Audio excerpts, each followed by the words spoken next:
Hello friends, welcome to channel Masters of Botany. Again मैं हूं आपका दोस्त Vinay Kumar Singh.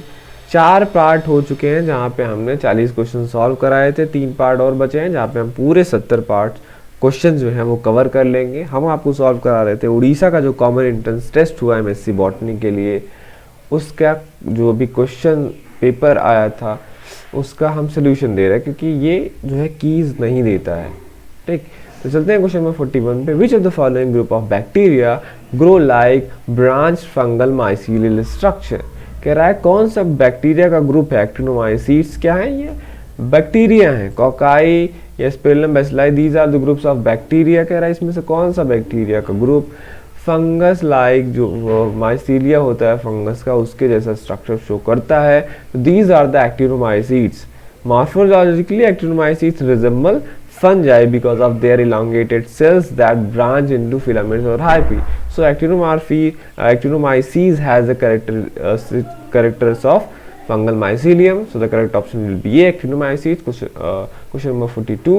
The sporangia in the sporophylls of Selaginella are. कह रहा जो स्पोरेंजिया है सेलाजिनेला का, स्पोरोफिल्स पे ही लगे होते हैं स्पोरेंजिया, तो क्या है। तो सेलाजिनेला, पहली बात तो होमोस्पोरस हेटेरोस्पोरस बहुत पॉपुलर क्वेश्चन है, पूछा जाता था। मैंने आपको इसको याद करने के लिए तरीका भी बताया था, और अगर आप YouTube पे सर्च करेंगे हेटेरोस्पोरस होमोस्पोरस टेरिडोफाइट तो वो वीडियो आपको मिल जाएगा। तो स्पोरेंजिया जो है स्पोरोफिल्स पे लगे हुए होते हैं। पहली बात तो सेलाजिनेला हेटेरोस्पोरस है, that means they produce 2 types of spores, these are microspores and macrospores. Okay, and the second one is क्या है ये स्पोरेंजिया कहाँ पे होती है। ये एक्चुअली स्पोरोफिटिक होते हैं, मतलब स्पोरोफाइट पे स्पोरेंजिया लगते हैं, ना कि गेमेटोफाइट पे। तो correct option will be B, heterosporous and sporophytic. Question number 43 पे आते हैं। Formation of middle layer of the anther wall by secondary parietal tissues is the characteristics of। तो सबसे पहले आपको एंथर वॉल का डेवलपमेंट पढ़ना था, ये भी इंपॉर्टेंट है क्योंकि डाइकॉट और मोनोकॉट में थोड़ा सा डिफरेंस है। ठीक है, और ये जो है आपका एंथर वॉल का डेवलपमेंट 4 टाइप का होता है, बेसिक, डाइकोटिलेडस टाइप, मोनोकोटिलेडस टाइप और रिड्यूस टाइप। मेनली अगर हम बात करते हैं ये 2 को छोड़ के, डाइकॉट और मोनोकॉट वाला इंपॉर्टेंट है। इंपॉर्टेंट इस सेंस में है, सबसे पहले देखिए एंथर वॉल पे प्राइमरी पैराइटल लेयर होता है। प्राइमरी पैराइटल लेयर 2 में बढ़ जाता है, outer secondary parietal layer, inner secondary parietal layer. ये डाइकॉट और मोनोकॉट के दोनों केस में है। अब यहाँ पे क्या structure outer secondary parietal layer बनाते हैं और क्या इनर सेकेंडरी बनाते हैं, यही आपका डिफरेंस हो जाता है। डाइकॉट में एंडोथीसियम मिडिल लेयर ये आउटर सेकेंडरी पैराइटल लेयर से आता है, वही जो टैपेटम बनता है ये इनर सेकेंडरी पैराइटल लेयर से बनता है। लेकिन मोनोकॉट में क्या होता है, केवल एंडोथीसियम ही आउटर सेकेंडरी पैराइटल लेयर से बनता है, वही inner secondary parietal layer middle layer और टैपेटम दोनों बनाता है। तो आप देखेंगे कि यहाँ पे जो बोला है कि anther wall by the secondary parietal tissue, formation of middle layer of anther wall by secondary parietal tissue. तो पहली बात तो जो यहाँ पे आउटर और इनर की इन्होंने बात ही नहीं की है, तो सेकेंडरी पैराइटल लेयर तो इससे तो मिडिल लेयर बनेगा, दोनों डाइकॉट और मोनोकॉट में बनेगा ही। अगर ये पूछता कि आउटर या इनर तब डिफरेंस हो सकता था, क्योंकि डाइकॉट में middle layer outer secondary parietal layer से बनता है और मोनोकॉट में इनर सेकेंडरी पैराइटल लेयर से। लेकिन यहाँ पे इन्होंने आउटर इनर की बात नहीं की, तो secondary parietal tissue middle layer dicot, orchids, grasses, कमलिनेट सब में बनाएंगे। Question number 44. Dicots have been segregated into Lignaceae and Herbaceae in the classification proposed by।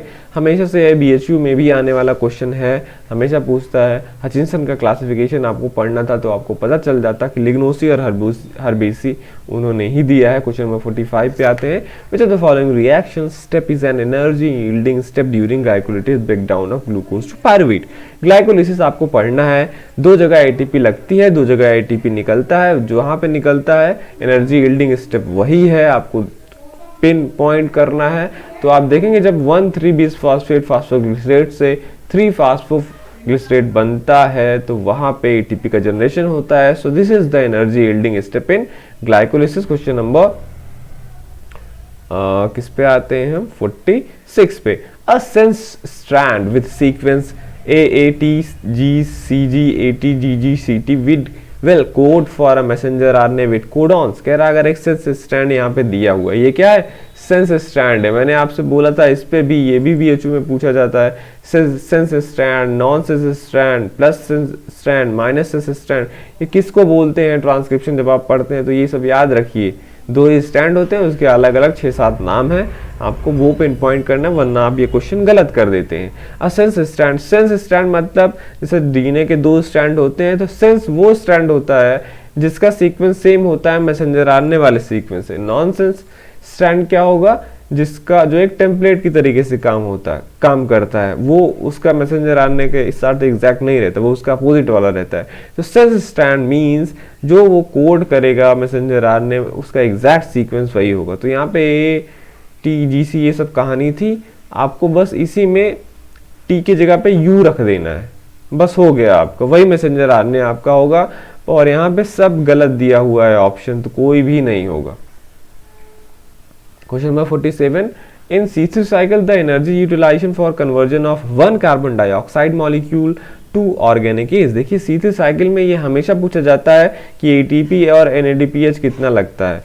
तो अगर आप देखेंगे एक जो आपका है ऑर्गेनिक कार्बन बना, ठीक, जैसे ग्लूकोज या क्या बनता है, ठीक, उसके बनने में जब अगर 6 कार्बन डाइऑक्साइड यूटिलाइजेशन होते हैं, पहली बात तो अलग अलग हर जगह पिक्चर दिखाया जाता है, 1 कार्बन डाइऑक्साइड पे कितना, 3 कार्बन डाइऑक्साइड पे कितना, 6 अलग अलग आपको ये, अगर आप C3 साइकिल देखेंगे तो वहां पे आपको देखने को मिलेगा।